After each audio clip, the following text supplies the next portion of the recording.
Le gouvernement de transition au Burkina Faso a décidé d'honorer l'ancien président et père de la révolution burkinabé, Thomas Sankara, en lui attribuant le titre de héros de la nation.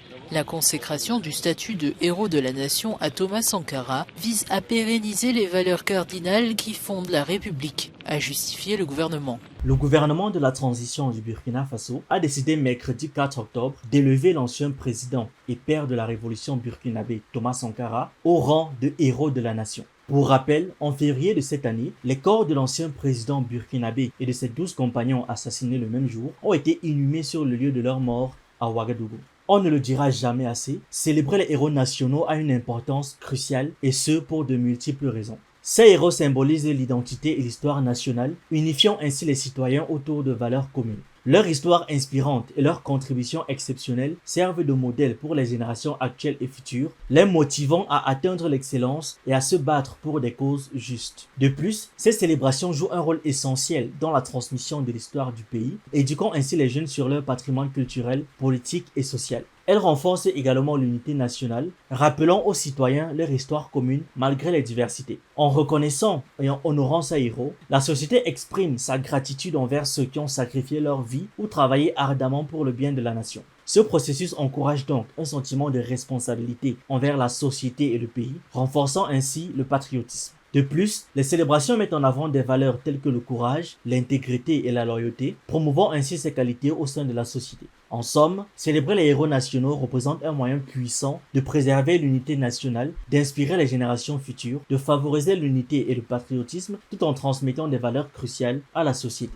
Au TEP la famille, j'espère que vous allez bien. Voici quelques actualités sur l'Afrique et sa diaspora. L'Organisation mondiale de la santé a donné son feu vert lundi à un second vaccin contre le paludisme. Le R21 Matrix M permet d'immuniser les enfants contre la pathologie. Fabriqué par le Serum Institute of India, il est jugé sûr et efficace. Fruit de 4 années de labeur de chercheurs burkinabés, mais aussi d'autres pays ayant pris part aux travaux, notamment le Kenya, le Mali et la Tanzanie, le R21 Matrix M, vaccin contre le paludisme à administrer aux enfants de moins de 5 ans, a reçu ce mardi le label de l'OMS. D'après l'OMS, le vaccin serait efficace à 77%. Dans les zones de transmission saisonnière, le vaccin a permis de réduire de 75% les cas symptomatiques de paludisme dans les 12 mois suivant l'administration de 3 doses. Une quatrième, administrée 1 an après la troisième, s'est avérée maintenir la protection. Il ne reste donc plus que le coût et la capacité de production à déterminer et au moins 100 millions de doses devraient sortir chaque année des usines indiennes. En attendant donc sa mise sur le marché prévue en 2024, on peut grandement féliciter tous ceux ayant travaillé sur le projet. Comme quoi, on peut être chercheur et trouver des choses. Le gouvernement algérien a reçu, par le canal du ministère nigérien des Affaires étrangères, une notification d'acceptation de la médiation algérienne visant à promouvoir une solution politique à la crise au Niger dans le cadre du plan de règlement présenté par le président de la République, M. Abdelmadjid Tebboune. C'est sur ces mots que l'Algérie annonçait avoir reçu l'acceptation par les autorités nigériennes de son offre de médiation pour rétablir l'ordre constitutionnel. Une offre de médiation qui a été validée par le Nigeria, qui assure la présidence tournante de la CEDEAO.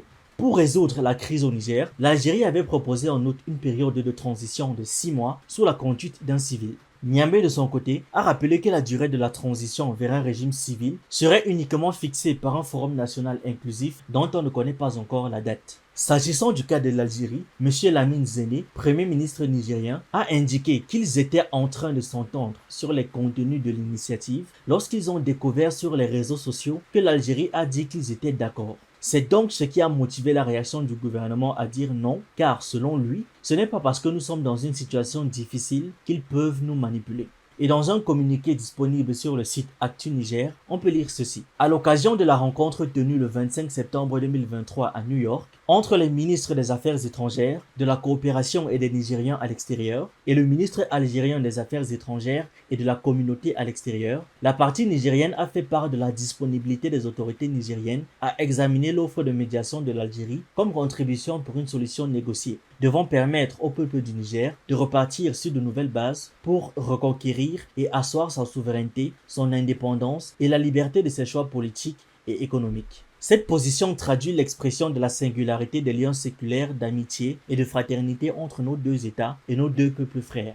Dans ce cadre, la partie nigérienne a précisé dès le départ que la durée de la transition devrait résulter des conclusions du Forum national inclusif ainsi que l'orientation donnée pour un changement dans la gouvernance de notre pays. Avant toute officialisation des conclusions de cette rencontre, le ministère des Affaires étrangères, de la coopération et des Nigériens de l'extérieur a été surpris de relever à travers les réseaux sociaux et certains médias un communiqué du gouvernement algérien indiquant que le Niger aurait accepté la médiation de l'Algérie qui a proposé aux militaires une transition de 6 mois. Au regard de ce qui précède, le gouvernement de la République du Niger rejette les dites conclusions tout en réitérant sa volonté de préserver les liens d'amitié et de fraternité avec l'Algérie.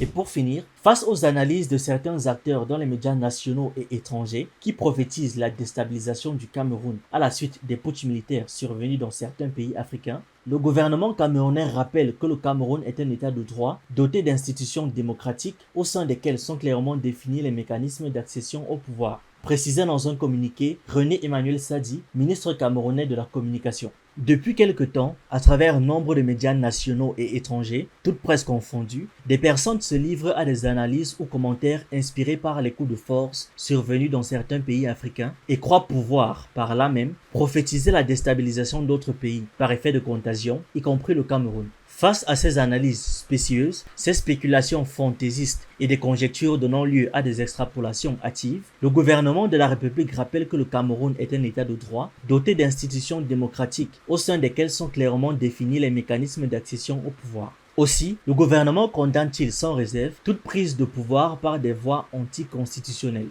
De même, le gouvernement réaffirme l'attachement constant du Cameroun au principe de non-ingérence dans les affaires intérieures d'autres États et à celui de la souveraineté de chaque État dans la conduite de ses affaires propres, tant il est vrai que les réalités et les particularités, tout comme les opinions et les solutions spécifiques à chaque pays, ne sauraient en aucun cas faire l'objet d'une transposition systématique.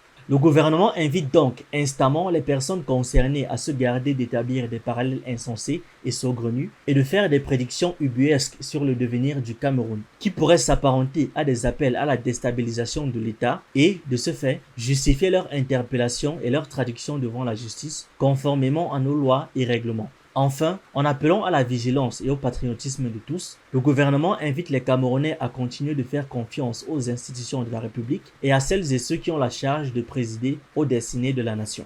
Dites-moi ce que vous en pensez en commentaire et on se retrouve dans une prochaine vidéo. Pour les nouveaux sur cette chaîne, on parle de culture africaine, d'actualité, de sciences humaines et on s'édifie sur un ensemble de choses qui nous permettent d'anticiper et d'être prêts à toute éventualité.